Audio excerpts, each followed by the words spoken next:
Hello and welcome to Lockdown Beers and Rugby Chat. Hi, I'm Paul, I'll be your host today, and what are we going to be talking about? Well, predominantly the Bunnings NPC, because we've got news around what can or what more to point, what can't happen for North Harbour, Auckland and counties.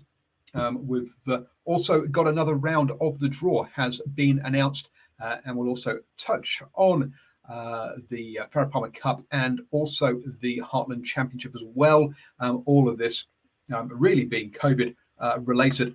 Let's be honest, because that is the biggest news today, with the border, the boundary around Hamilton has been around Waikato has been extended into more Waikato. So we'll have a chat about that and how that some of that may or may not impact things going forwards, as well as I say, talking about the fixtures we do know about, rather than the sort of speculation stuff that is going around. 40 seconds until 5 o'clock, and we'll crack open our beers. In lockdown, we'll be cracking open our beers too early, do we? Otherwise, well, where would it be? So what am I going for today? We've got the export goals today, a new one for me. So we'll see what that one is like. Yes, doing a tour of all the cheap New Zealand beers, as you can see up there. What have we got? We've got some Tuis, Lion Reds. We've had some Waikatos and some New Zealand lagers as well. So, yep, definitely doing a tour of the cheap New Zealand beers as part of this lockdown. 10 seconds to go, folks. And I guess, look, part of what what I'm saying is don't believe all the rumours that are out there. Try and find an official source as to what may or may not be going on. Because, yes, I did see some people talking about because the extension of that the Waikato area suggests and going into King Country, the King Country game might be called off, but so far as well I can tell, it's not. It's in Taupo, and Taupo is outside the area. So hopefully that we'll still see Sam Cane debuting for King Country, and having his first game probably ever in the Heartland Championship. Anyway, cheers. I do hope you're all staying safe. And do remember, folks, please do follow all of the guidelines and get yourselves vaccinated. My second vaccination is on Saturday this week, so looking forward to that. So, yes, the government has extended the area. So it does cover a bunch of King Country, but not Taupo, which is the important piece, because that's where the game is taking place. So as far as I can tell, all of the gone blank. All of the games in the Heartland Championship are taking place this weekend. All 6 games. As far as the Bunnings NPC is concerned, we have 4 games this weekend. On Friday night, Wellington versus Canterbury, and then on Saturday, Hawke's Bay versus Tasman. That Ranfurly Shield game at 4:35. That's after we've already had the 2 Farah Palmer Cup games, because we've got Manawatu hosting Hawke's Bay in Palmerston North, and then we also have Canterbury hosting Waikato down in Canterbury. Now, with that border extending into south into Cambridge, basically where Waikato has relocated itself, well, they have already flown down to Canterbury. They left today about 1:35, I think it was. They were at Hamilton Airport, so they were there as the announcement was being made. They did not know about the announcement, and they have moved. So that's what the Waikato ladies have done. So look, the Farah Palmer Cup final will go ahead as expected. What is it, 2 o'clock or something like that? Kick-off, I think it is from memory, in the Farah Palmer Cup. As far as I'm aware, the Waikato men are still in Cambridge. And as Aaron points out, Waikato should not be allowed to train under level 3 rules in Cambridge. That is correct, because they've also not got the level 3, whatever it is called, rules of Auckland. It's the full-on level 3 rules, all a bit confusing. But there you go, folks. The Waikato men are there. No, Waikato have not broken travel rules. They had their flights booked. They were at the airport before there was any announcement. They were unaware of the announcement, and the announcement doesn't change until whenever it does whenever the extension takes effect, which was which is at midnight tonight. So no, Waikato, Aaron, have not broken travel. Waikato have not broken travel rules. So Waikato say yes, that's all ahead and going ahead. That does leave it up in the air as to what is going to be happening with the Waikato men. They're not due to play this weekend, so it's no issue from that. But we do have the round 7 games that have been announced. First, so in round 7, they are. The games are on the Friday nights: Northland versus Otago at 7 p.m. Then you got Waikato versus Taranaki on the Saturday at 2 p.m. Assuming that Waikato is out of what do you call it? Is able to host that game. And then Canterbury versus Hawke's Bay at 4:30, and then Manawatu versus Wellington on the Saturday. So no Sunday game yet in week 7 as part of that one. But 3 games on the Saturday there for week 7. So we've got week 7 announced now. Obviously 3 more rounds there, 8, 9, and 10, that will not obviously include the Auckland teams. Well, actually not. I've not said why yet, have I? So yesterday we talked about the fact that New Zealand Rugby had applied for the 3rd time to get North Harbour, Auckland, and counties Manukau out of the Auckland area so they could relocate. The rumour was that it was going to be Taupo they were trying to relocate to. And if you listen to staff on the SENZ the other day, he said that Taupo didn't want them. Tough one there. And they got declined that travel request. Could they have moved safely? I believe they could have done and should have been allowed to, but there we go. It's 120 odd people if you think about it. 3 teams, 30 odd players plus support staff, so about 120 people that we need to move. So it is a chunk of people, and it does require would require a lot of logistics. But these things I would suggest are doable. With planning, but as I say, it hasn't been allowed, and so that basically means that North Harbour, Auckland, and counties Manukau are no longer part of, or will not be able to take part in the rest of the NPC. I know Aaron in our live chats there saying that the NPC now has no meaning because of that. Not at all. I'm sorry, but the other teams can still play. It still does have a meaning. Does it have the same meaning? Probably not. No. But 2 of those teams in counties and North Harbour were championship teams, not premiership ones. And if you think about how Auckland was travelling, 1 win, 1 loss. So they weren't in the. I mean, they were due to be in the mix, absolutely. And there will be an asterisk beside the title for this year. But we'll have to wait and see how that title is determined and what titles there will be on that one. Look, it still does have meaning. It does still mean you have been the best out of the other teams. And also from a financial point of view, these games need to go ahead because of the TV money that they want to get. Let's be honest, all these provinces are cash strapped, and the TV money is important. Clearly, they would like crowds in and getting that gate money as well. But again, that's that kind of piece. Unfortunately, it sounds like there will be more people allowed under these new rules, and we'll see what happens whether those new rules stick around in the level 2 or not. Around the 1 metre piece, we'll have to wait and see that one. Clearly, with people flying up from Tasman to Hawke's Bay, it is encouraging, or is meaning people are travelling around the country for some of these games. Now, clearly, mainly that's the Round Fully Shield games.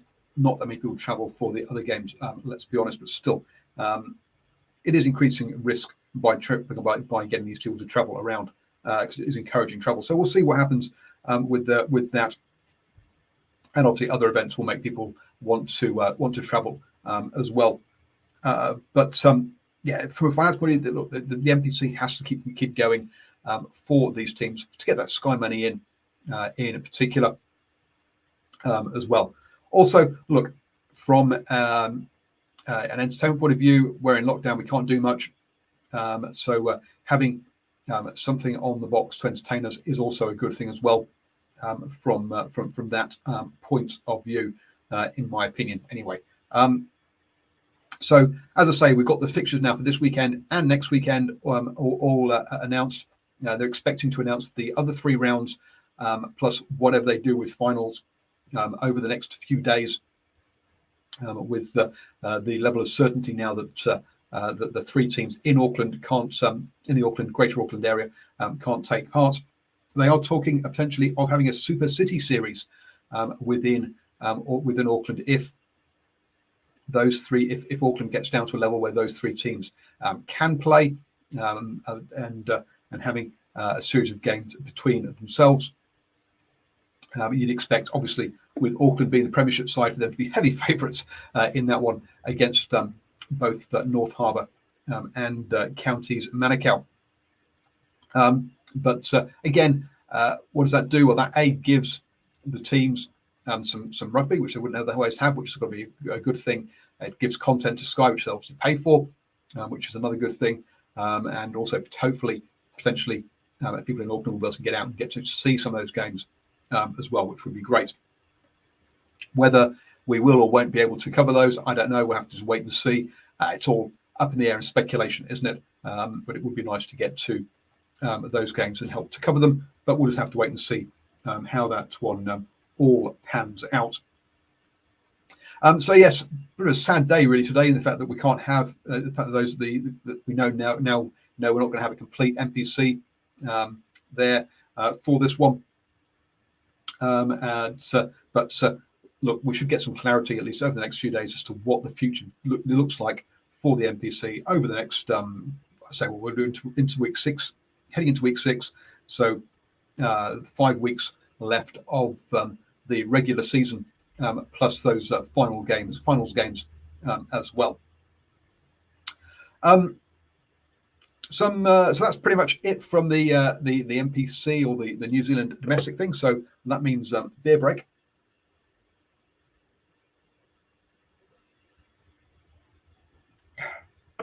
Moving on then to other things. Listening to the sort of rumours coming out of the Wallabies camp, and it looks like a number of Josh here, getting hard to keep politics out of rugby these days. Look, politics is and sport have always gone hand in hand. And trying to suggest that sport doesn't involve politics, well, hey, just look at South Africa and the apartheid and bans. Look, they're always interconnected to a degree. Let's be honest. Normally, it's international politics rather than domestic politics. Though you're quite right, Joshua. Moving on then to the what do you call it? The Wallabies. It's interesting. Some of the rumours coming out that who may or may not be going on the European tour for their game, or the Japan and European tour. So they got to Japan for the first game and then over to Europe for the remaining games in that one. Looks like, pardon me, that Lolosio won't be going on tour. And that's an interesting one. Let's be honest. Look, he started all those games against France and the All Blacks. Look, they won the series against France. So, look, he can't be that bad. But yeah, he is a very young player. So what is more important? Is it more important him going on tour, being part of the environment, maybe not playing that much? Or is it better to stay at home, have a proper pre-season, really work on those key work-ons that the coaches have looked at? It's an interesting balancing act to play between those two, of getting them international experience, but also getting them a proper pre-season, getting them allowing them to concentrate on trying to fix certain skills, as Joshua says in the live chat there with that one. Looking at the All Blacks, for example, they decided to take all their players with them and not leave anyone back in that kind of situation. Now, obviously, the way that we're having lockdowns and stuff, they'll probably actually get to do more training on the road than if they stayed here anyway, so from that point of view, probably a good thing. But it's interesting, yeah, that's been the approach by the All Blacks, because they've taken players on tour previously who are not playing players, who are just training young players and learning on tour. So it's interesting, this different approach potentially being taken by the Wallabies. I'm not saying either one is right or wrong, just that it's interesting that they do have these two different approaches to it.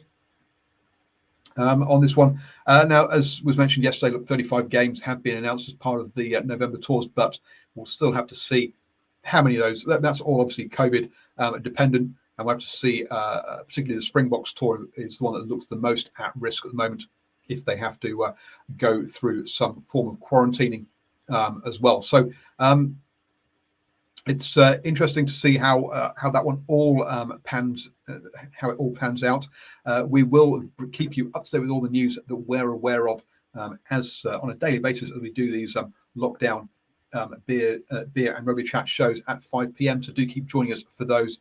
We'll also be doing post-match reactions to various games, just like we did for the Rugby Championship as well, and also discussing in more long form during the Driving Maul shows as well. I guess the only other thing that I've not mentioned is that this weekend that I've noticed is that we will have Whitelock will be turning out for Canterbury in their game, obviously before flying out to go join the rest of the All Blacks on the USA and European tour. So good luck to Sam Whitelock against Canterbury. Sorry, for Canterbury against Wellington. And that's the Friday night game on that one. So we'll also be keeping an eye on that one. I'll be live on Twitter at Driving Maul, chatting through the game on that one. So if you have any comments or want to have a chat during the game, join me on Twitter, say at Driving Maul on Twitter for that one, and we'll be on there during all the games that we're watching, and obviously we'll try and round things up on a nightly basis, on a daily basis at about 5 p.m. Actually, we probably won't have the show on Saturday because it's probably during a game, won't it? Dear me. So yes, so we'll skip the show on Saturday, the lockdown beer show on Saturday because it will be during a game. But Sunday it should be just after Southland versus Manawatu, which is at 2 o'clock. So that'll finish at 4. So yeah, so we'll keep that one. We'll keep the Sunday 5 p.m. one. But as I say, we'll skip the Saturday one there a bit because that's in the middle of a Ranfurly Shield game, and I know where my attention will be during that one. So that's really all the news on the rugby front from my point of view, or that I spotted. If there's anything we haven't spotted, then please do let us know and shoot it through, and also we can talk about that tomorrow. Obviously, we'll also talk about the rest of the news that the rugby news tomorrow at 5 p.m. and also go through my rugby predictions for the weekend across all of the tournaments, all the professional tournaments that are happening. So do join us for that at 5 p.m. tomorrow on New Zealand Sports Radio. Don't forget also you can head over to patreon.com/NZ Sport Radio to become a supporter and help us bring you all of this content for you on a near daily basis. Let's be honest. So thank you and stay safe. Have a good evening.